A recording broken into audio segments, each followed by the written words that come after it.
My name is James Williams Jr. We're going to come for number 2. This video is not for children. Let's keep it real. We try to shield our kids as much as possible from the truth. It is not always the best idea. Things happen, and we probably should never lie to our kids. I'm a strong believer in you shouldn't lie at all, but you can skirt around some things until a child is old enough to understand, because let's be honest, children don't see color. Alright? Children don't see color. They don't see color as much as they see gender, and kids are quicker to jump down you for your gender than for the color of your skin. Alright? And I say this willingly because as a boy, there's been plenty of times where I've probably said to a girl, and I'm owning it, that you can't do that because you're a girl. But that was because I had a lack of knowledge. And I was raised by uncles who only had 3 sisters, my mom being one, my Aunt Carol, God rest her soul, and my Aunt Gladys. Well, on my father's side, it was the exact opposite, where there were more girls than boys. The boys came last, being my Uncle Robert, my father, and my Uncle Bruce, God rest his soul. So, I come from double dominant genders, okay? The macho side on my mom's side, the not so macho side on my dad's side, but I had strong female leads to follow there. God bless my Aunt Ruth, because me and her, we're great. Now, she's always had my back, and I've always got hers. In light of all that, this video is about racism, and I'm going to tell you why kids don't see racism before I dig into the guts of racism. So as you know, if you've been on this channel long enough and you've been watching my stuff, you know that I am part Cherokee Indian, part black, and part white. I never knew that until the 5th grade. See, when Grandma Ada would tell me Native American stories of how they couldn't ride the buses and they had to run through the woods in their moccasins, I didn't know what the hell that shit was. She never really broke it down. And by the time I was 12, she left this world. Alright? Grandma Bay, she cooked some strange shit, like corn pancakes, and never really explained what that was. Which is probably another reason besides the fact that corn does not digest, which is why I don't like corn. I used to love corn on the cob, but me and corn have a personal relationship that's not great anymore. But also, I do eat popcorn, which is made from corn. So that's that hypocritical damn if you do, damn if you don't speech. Now, on my mother's side, her mother never talked about Native American stuff because she was adopted by a black woman and raised by a black woman. Her and all her sisters. Okay, so that's how that works, which is all more important why I'm going to be taking a DNA test in 2020 to figure out what I am. Okay? So that being said, it's also not here or there, but this is also why I say kids don't see color. Because when you go to school and you're mixed, until somebody actually points it out, you don't even know. I didn't know that I was more than just 2 races until the 5th grade when Miss Conrad pointed it out. But while I was learning about being half black and half white, I was learning how cool, or should I say cruel, kids can be. Because once a kid is aware of something, that's when they start doing what all the other kids do. Because everybody wants to fit in so badly with the cool kids, which I have never done and I will never be able to do. So I gotta stand out and pave my own way, carve my own path. So, I know you see them damn lights. I'ma hurt you. Anyway, I'm sorry about that. You know, when you point something out to a child will stay on it like a fish to water. If you have a mole or something that no one else has in a place that no one else has, but it sticks out to everybody, they're going to point that shit out. And they're going to exploit it and they're going to ride it because kids are cruel. Adults, on the other hand, are the reason why kids are like that. Because before you learn how to cuss, you hear it, but your parents tell you if you say that, we're going to wash your mouth out with soap. Before you learn anything about sex, your parents will shield you from that shit as long as they can. You won't find porn, you won't find dildos, you won't find anything that a child has no need of touching or knowing about Today's children are a little bit different because there's nothing that a child can't find. But back in my day, those were things that you just couldn't find because most of us weren't allowed in our parents' room unless you were getting that ass whooping. So racism. Racism. Kids are not racist. You can put 20 kids in a room, all different ethnicities, all different genders, and they will have a fight about who's better, boys or girls, before they ever have a fight about the color of their skin. That is a fact. I know this for a fact because I had all kinds of different kids in kindergarten up to the fifth grade, and up until my race was pointed out to me, nobody knew. And then when they found out, everybody knew, and everybody started being subjugated to finding something small that I can't change to use against me. Oh, you got a white mama. But my mama's not white. She's just exceptionally light. And they never saw my father because he lived in another city. So then it was, not only do you have a white mama, but you got a single mama. So you ain't got nothing. And they were probably right from their point of view. From my point of view, we were just barely making it, and I was happy to freaking be breathing. A lot of this stuff does take a mental toll. I'm living proof that it does take a mental toll. But you know, you move on. Now, when we get up to the adult age of 17, 18, by now we know what's right and what's wrong, and we know what is hurtful. And I'm about to get racist now. Alright? I have given you a warning. I'm about to touch on some really racist, bad shit that we are all guilty of at least thinking, if not saying, at least thinking. And in my case, I have said some of this shit. Not out of anger, just out of stupidity. One of my other videos, I touched on it, so I'll touch on it again here. When I was a young kid, the black kids would always go, "You're not a real nigger, you're a half nigger." Because I was also this color. And the white kids would go, "You're not a real honky, you're a half honky." So those were the two racist terms we knew back in the late 70s, early 80s. Crackers came along later. Alright? Now, when it came to Asians, we didn't really have too many Asians at Burning Moran until like the 3rd, 4th, or the 5th grade. I can't really remember. But I didn't know about Vietnam. I only knew about China and Japan. And me and Mr. Zhang, which I also touched on in the video earlier, got into this argument. He didn't know I was part Native American, so corn wasn't an option for him to use against me. But I can't remember if it was before or after I got bit by the fucking horse.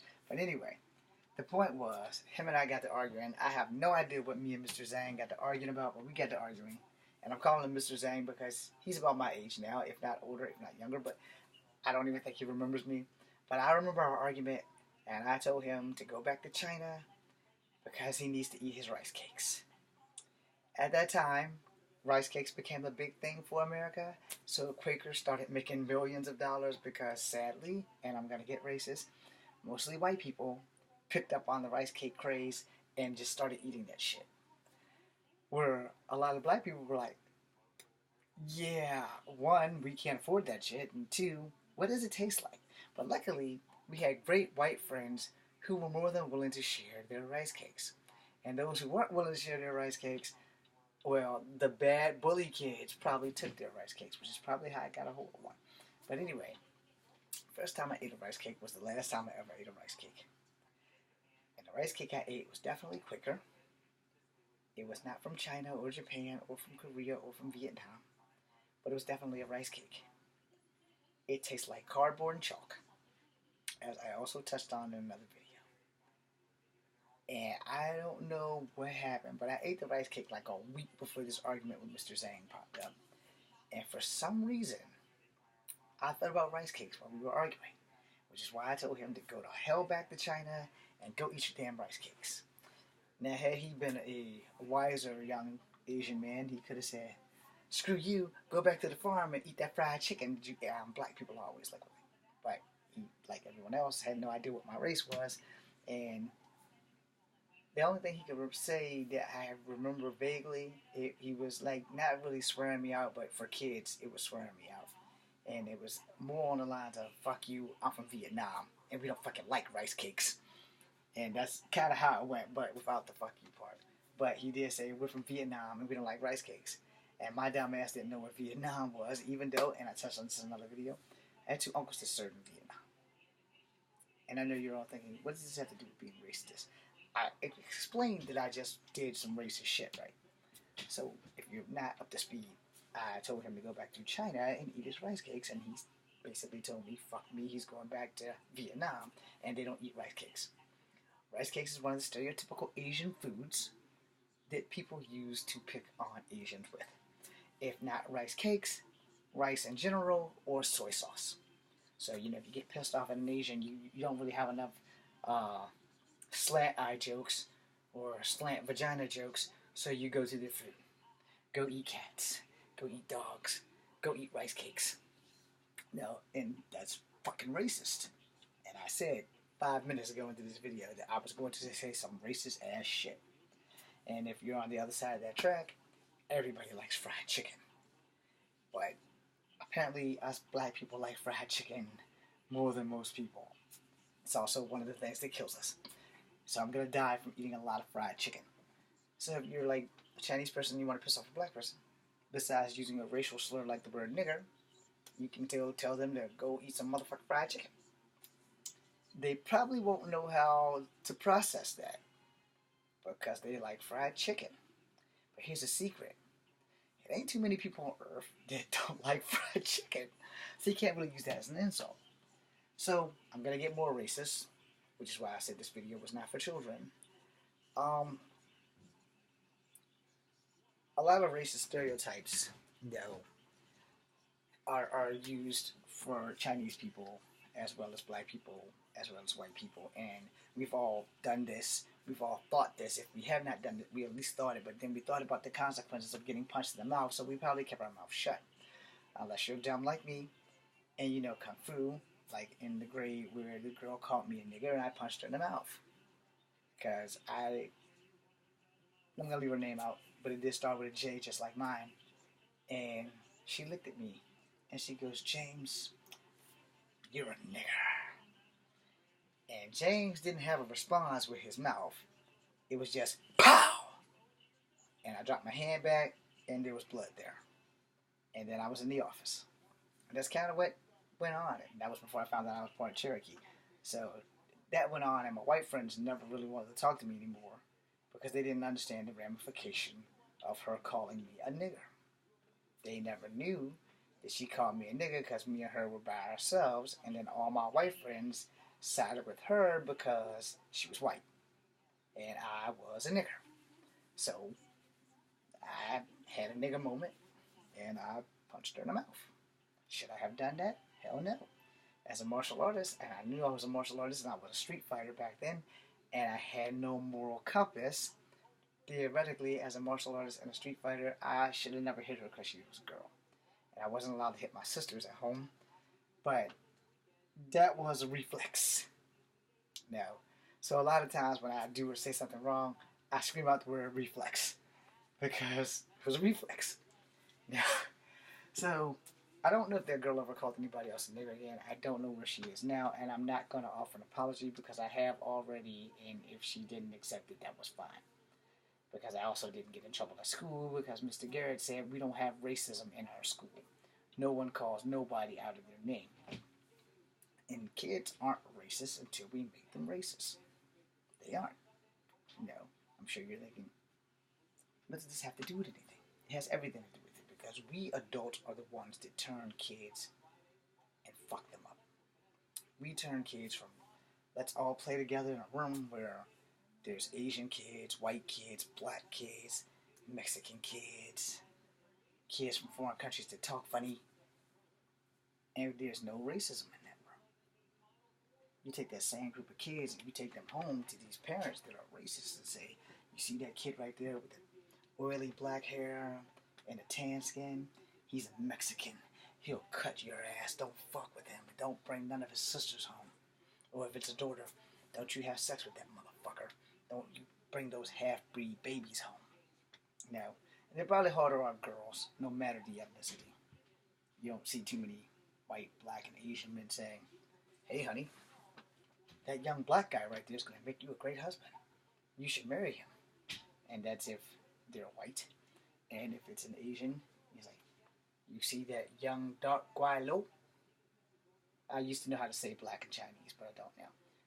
But Guai Lo means non-Asian. Specifically, it means white. Gaijin, specifically, it means white if you speak Chinese or Japanese, unless that has changed over the last 20-something years. Anyway, you don't see those Japanese people going, you should marry that Guai Lo. You don't see that, Gaijin. And the Chinese would go, you don't marry that Guai Lo. You don't marry no Guai Lo bastard. You don't marry no Chinese bastard. And then it would go on and on and on. Because yes, even the Japan don't want their daughters to marry Japanese, and the Chinese don't want their daughters to marry Japanese. Korea is just caught in the middle. Yeah. Especially if it's South Korea. North Korea, there's not a whole lot of hope of marrying out of the country. So anyway, that being said, unless you like immigrate or whatever. That being said, kids aren't racist until we make them racist. Now, I know you're all thinking, you began this video talking about the racism that's happening in Syracuse. I'm about to bring it all back around in a New York minute. Let me finish. When it comes to racism, in my house, my mom and us, we never used the word nigger. Never. Nowadays, that thing's flying around here from all this generation of children that's coming up. Back when we lived in the projects, we never used the word nigger. We never used the word honky. We never used the word spick. We never used the word gook. We never used those words. We were not raised that way because we are all those. We are Native American, which are Asian. We are black, and we were white. Alright? So we didn't use those terms. We never did racial practicing in our house. No. People were people, and that was that. If you had a white girlfriend, you had a white girlfriend. I've had white girlfriends. If you had a black girlfriend, you had black girlfriends. I had 2 black girlfriends in my entire lifetime in the summertime, and they were very bad experiences that I touched on in a video somewhere else on this channel. So to shorten that, I'm not going to go any further into that. I've had 1 Asian girlfriend, and I've had an almost Mexican girlfriend. But she was actually not going to be my girlfriend because she wanted to stay a virgin, and I have no idea where Miss Walker is. Anyway, moving on from that. So, we're getting back around to the nitty-gritty. You hear these stereotypes and you hear how people talk to Asian people.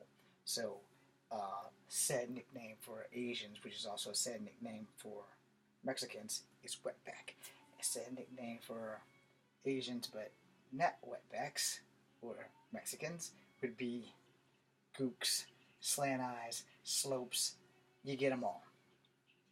And then if you count Native Americans in there, you get redskin, or you get Geronimo, as that's supposed to insult them, but it actually is an honor to be called Geronimo. It's not an honor to be called chief, especially if you're not the chief. And chief has been one of those words to me that was just like calling me a nigger. And I've also talked on that in another video, because people have called me chief for like one guy for like 3 years in high school. Every weekend, my weekends were hell, because every time he seen me, it was, hey chief, what's up chief, how you doing chief? And I would point my name tag out, and he would still call me chief. Down with that. So racism and what's going on in Syracuse, there's been swastikas being sent around to Jewish people.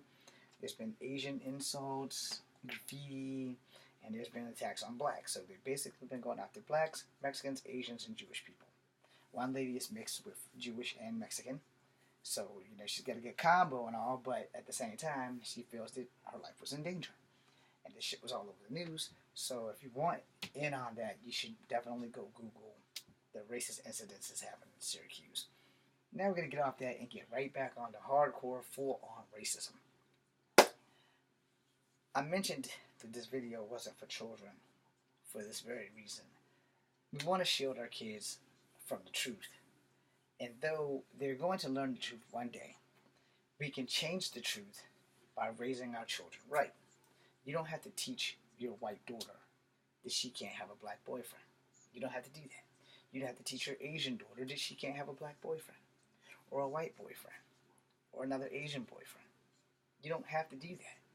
because they're going to fall in love with whoever the hell they fall in love with, and there'll be nothing you can do to stop it. Now let me pump the brakes, because there is something that you can do to stop it, and most people do stop it.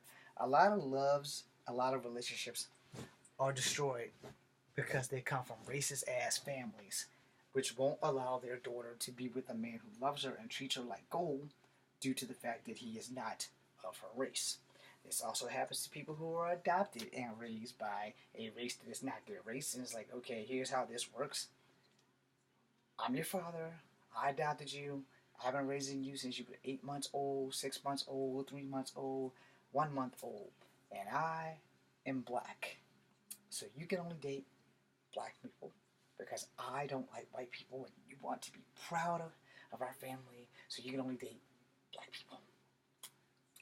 Now let's see how the guy's wife looks. She might not be black. She might be Asian. He might only want his daughter to date black men because black men get a bad rap. Not all of us are bad, evil drug dealers, but a majority versus the minority is how that actually works. Now, let's say the situation is different and the dad is white. And this happens more often than you think for adopted Asians living in America. It's a thing, you know. I'm a white man, my wife is white, we couldn't have children, we couldn't adopt children in America, so we went to China. We adopted Feng Li. Feng Li is our only child. Feng Li is going to marry a white man so that we can have half white and half Asian children running our shit. Feng Li falls in love with a black man. Feng Li has two choices: stay in the family or get kicked the fuck out because she's dating a black man.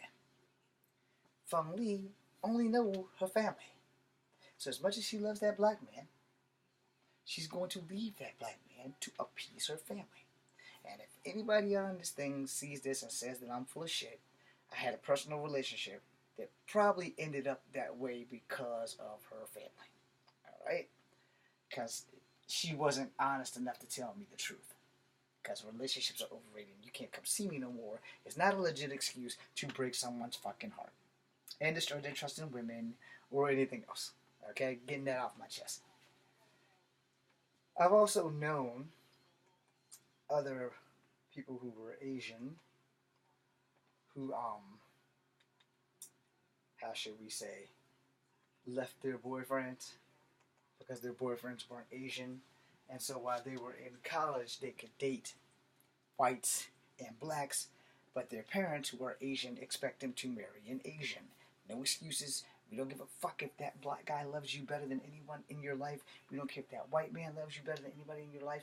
But if that Asian man does not love you and beats the fuck out you, you have pleased our family because you married into another Asian family. So anyone Asian who can confirm or deny that, that would be great. If you have a problem with this video, let me apologize to you now because you clearly don't know the truth about racism. Lots of great loves have been destroyed because of families being racist. Point blank, period. Now, if you are born into a racist family, that's not your fault, but you don't have to be like your family. But most people are convinced that their family is not going to love them anymore if they don't date in their race. Here's how I feel about that. Sheryl Crow. If it makes you happy, it can't be that bad. And also, you can't help who you fall in love with. Now, there was a guy, and he had a lot of support from black people. And he had my support until he said some shit that pissed me off. Now, his name is Umar or something or another. And he was doing this pro-black positive shit. And I was okay with that. He wanted to open up this school just for black kids, which I wasn't okay with, because I'm going to tell you the shit that he said that made me never want to speak to this guy, and I'm so afraid that if I meet him, I'll probably break his fucking neck. Alright? So this guy got all this stuff together, and he's super pro-black. And there's nothing wrong with being pro-black, but you got to be pro-fair and pro-reality. He said he didn't want any teachers in his school that were not of black ethnicity. So if you were African, you could teach in the school.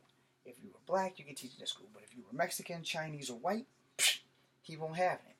It's like, well, he's never going to have a school because the discrimination lawsuits that are going to hit his ass for being racist and discriminatory, he will never have a school open because you can't not hire someone because of the color of their skin. That being said, though eons ago it was done to blacks and Asians when slavery and stuff was done, that you just couldn't get hired unless you worked for someone who looked like you. And then the person who looked like you forgot where they came from and started acting like they were not like you. See, no one likes a truth teller. And this video is going to piss off a lot of people. It's not going to make a part 2. Because I know I've been talking for about 30 minutes. Damn near 25 minutes.